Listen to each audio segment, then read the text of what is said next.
코로나19 신규 확진이 125명 늘어 전체 확진자는 이제 9,700명을 넘어서게 되었습니다. 경기 의정부 성모병원에선 환자와 의료진 일부의 집단 감염 사실이 확인돼 건물 전체가 폐쇄되었습니다. 중앙재난안전대책본부 취재기자 연결합니다. 이승훈 기자, 의정부 성모병원 전체가 폐쇄됐다고요? 네, 감염 확산을 막기 위해 병원 8층을 격리한 데 이어서 내일부터는 병원 전체를 폐쇄하기로 했습니다. 이 병원에서는 지난 29일 입원한 지 보름 된 70대 환자의 감염 사실이 드러나 긴급 검사가 이루어졌는데 어제와 오늘 환자와 의료진 등 8명이 추가로 확진 판정을 받았습니다.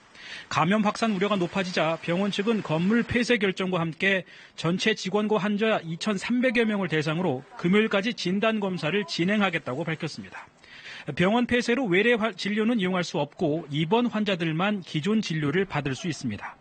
이와 함께 서울의 대형 병원 가운데 한 곳인 서울 아산병원에서 입원 치료를 받던 9살 여아도 코로나19 진단검사에서 양성으로 확인됐습니다. 이 어린이는 1인실에 입원해 있었는데 아산병원을 방문하기 하루 전인 지난 25일 의정부 성모병원을 방문했던 것으로 나타났습니다. 집단 감염이 발생한 서울 구로 만민중앙교회도 오늘 17명이 신규로 확진됐습니다.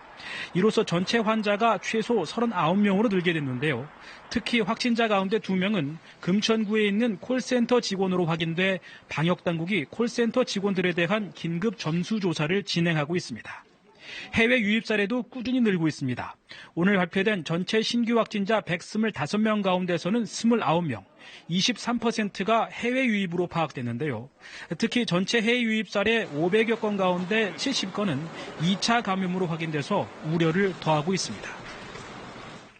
방역당국이 내일부터 해외 입국자 전원을 자가격리하기로 했는데 교통대책은 마련됐습니까? 네, 우선은 자가용 이용이 권장되고요. 자가용이 없을 경우 해외 입국자만 이용할 수 있는 공항버스와 열차가 유상 제공됩니다. 수도권 거주자는 공항버스를 이용하면 되고 이외의 지역은 셔틀버스로 광명역까지 이동한 뒤 KTX 전용칸을 이용해 목적지로 이동하게 됩니다. 이탈리아 교민 530명을 태운 임시 항공편도 내일과 모레 이틀로 나뉘어 인천공항에 도착할 예정입니다. 탑승 전에 1차로 유증상자를 분류하고요. 도착해서도 별도 게이트에서 2차례에 걸쳐 입국 검역을 받게 됩니다. 교민들은 검역을 마친 뒤 평창 더 화이트 호텔과 천안 우정공무원 교육원으로 이동해 2주 동안 격리 생활을 할 예정입니다.